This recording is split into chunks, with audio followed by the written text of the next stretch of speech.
Alors, dans tous ces débats et dans l'actualité assez riche sur le sujet, on entend très peu les dirigeants des grandes entreprises, sauf devant les parlementaires britanniques ou américains. Euh, et ce qui serait intéressant, Cécile, ce serait de savoir un peu comment ces évolutions, elles sont vécues en interne actuellement. Quelques mots liés à des conversations que j'ai pu avoir. Alors, ce n'est pas du tout exhaustif, mais je pense que c'est assez significatif de la perception de certains directeurs financiers. D'une part, ce qu'ils soulignent très souvent, c'est que ces enjeux-là, liés à la fiscalité, sont aussi très liés à des questions de culture. Alors peut-être que dans une culture républicaine comme la France, un certain nombre de cadres, et notamment de ceux qui s'occupent des questions de fiscalité, sont plus sensibles à la nécessité de contribuer via l'impôt justement au développement économique du pays. Ce qui est beaucoup souligné par des gens que je connais qui sont plutôt dans des entreprises anglo-saxonnes, c'est que pour des anglo-saxons, eh ben, la question fiscale, c'est d'abord une question de coût à diminuer. Voilà, et donc de manière très, je dirais, légitime. Donc déjà, il y a une question de culture là qui est extrêmement forte et qui fait que finalement, ce qui est pour certains une responsabilité en termes de bonne gestion va rentrer complètement en tension avec l'idée d'une responsabilité citoyenne. Ça, c'est, je dirais, une première chose. Ensuite, ce qu'il faut voir aussi, c'est au niveau de ces groupes, c'est que les questions ne sont jamais finalement abordées au niveau des filiales, c'est toujours au niveau des sièges qu'on a des compétences fiscales de haut niveau. Les filiales n'ont absolument pas leur mot à dire. Elles n'ont d'ailleurs pas du tout accès à des informations de manière globale, c'est toujours parcellaire. Bon, et puis évidemment, c'est le siège donc, qui organise tout ce qui est flux immatériel, prix de transfert, tout ce dont on vient de parler, les pratiques de ruling, de rescrit, et donc en s'arrangeant pour qu'il y ait des conditions favorables pour leur implantation dans un certain nombre de pays. Alors, il y a une autre chose qui je trouve assez frappante, c'est le fait que cette question concerne d'autant plus les entreprises qu'elles ont un risque fort de réputation et qu'elles ont beaucoup d'immatériel. Et d'une certaine manière, la conscience grandissante des enjeux pour les entreprises est liée à des questions essentiellement de réputation. Et de ce point de vue-là, alors j'essaie de réfléchir un peu avec certains directeurs financiers qui se posent des vraies questions, parce que pour le coup, là, je pense que leur conscience citoyenne leur fait dire qu'il y a vraiment il y a un déni de justice dans les pratiques actuelles. Alors ils sont le plus souvent extrêmement sévères à l'égard du principe de pleine concurrence, en disant que eux ne l'appliquent absolument pas, qu'il est inapplicable et inappliqué, et voilà, que donc il faut l'abandonner, et ils se réjouissent plutôt du rapport de l'OCDE en disant au moins ça permet de poser les questions en soulignant bien les pratiques de double exonération fiscale, et voilà. Et pour ceux qui souhaitent que ça change, ils se réjouissent beaucoup de cette avancée-là. Alors, en réfléchissant avec certains, on se disait que ça serait peut-être un moyen, une autre manière de prendre les choses, ce serait aussi par la question de la responsabilité pénale, et notamment la responsabilité pénale des dirigeants. Alors, certains soulignent que dans le cadre de l'organisation des grands groupes, on a un directeur financier, souvent sous le directeur financier, on a le directeur fiscal, le directeur de la consolidation, le directeur du contrôle de gestion, le directeur économique. Ces personnes vont arbitrer en fonction du risque fiscal. Alors, un des problèmes à l'heure actuelle, c'est dans le mode de rémunération même de certains d'entre eux, par exemple les directeurs fiscaux. Il se peut qu'un directeur fiscal ait un bonus d'autant plus élevé qu'il contribue à faire de l'optimisation fiscale pour son groupe. Et donc là, on voit bien qu'évidemment, lui a tout intérêt à aller dans le sens de pratiques entre guillemets anti-citoyennes.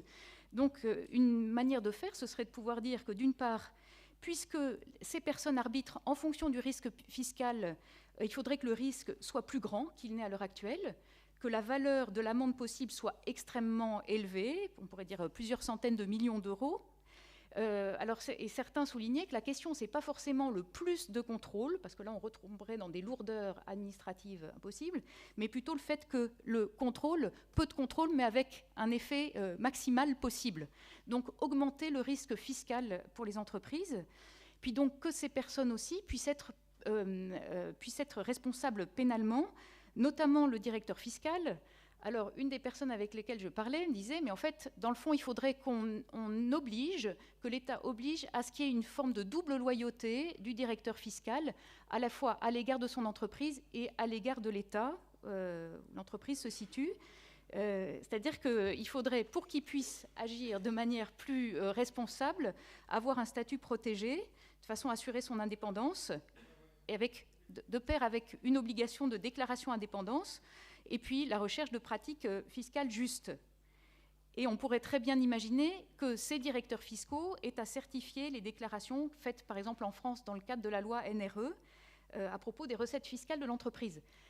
Tout ça, ce n'est pas des élucubrations de ma part, c'est vraiment lié à des conversations avec des directeurs financiers de groupes du CAC 40, enfin, voilà, qui ne veulent pas s'exprimer publiquement, mais qui trouvent que cette question de la pénalisation des responsables fiscaux pourrait être un moyen, peut-être assez simple, de faire avancer les choses. Alors voilà. Et ce que d'autres soulignaient, c'est que par exemple sur la question d'abus de droit, cette notion d'abus de droit fait que normalement les entreprises n'ont pas le droit d'utiliser une disposition fiscale uniquement à des fins fiscales. Or, on voit bien comment c'est quand même assez souvent le cas. Donc on pourrait renforcer cette notion d'abus de droit. Et puis, alors là, moi je reviens pour ceux qui s'intéressent dans nos 20 propositions pour réformer le capitalisme.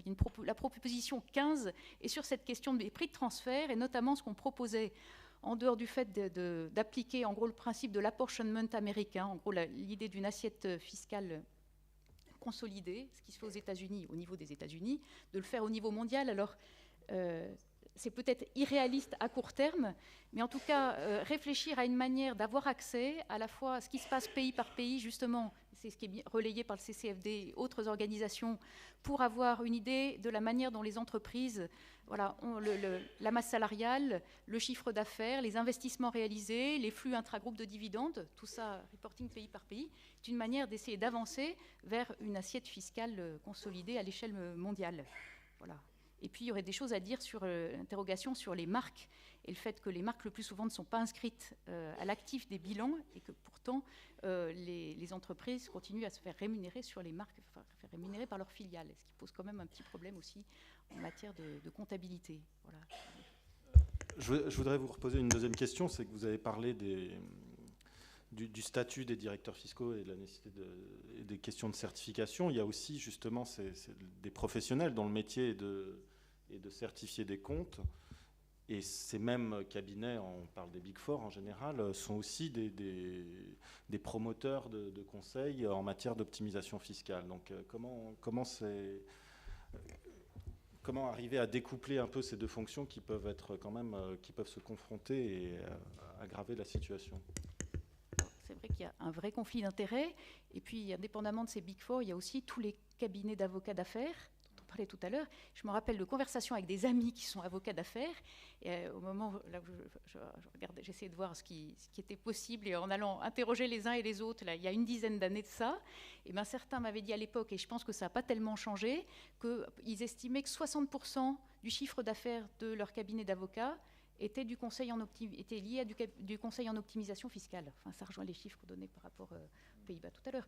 C'est-à-dire que ce sont des montants colossaux. Et évidemment, du coup, ça rend, y compris de la part de ces personnes, parce que moi, ce qui me frappe aussi beaucoup, c'est que ça devrait quand même être l'occasion d'une réflexion de la part aussi de ces professionnels et une responsabilité de leur part à soulever les tensions qu'ils perçoivent entre leur activité professionnelle et des questions d'équité sociale.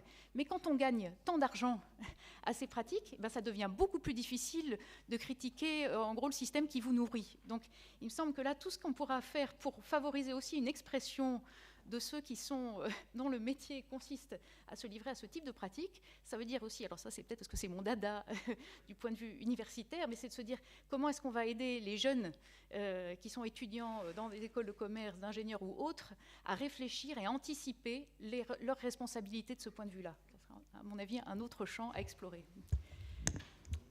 Merci. Alors,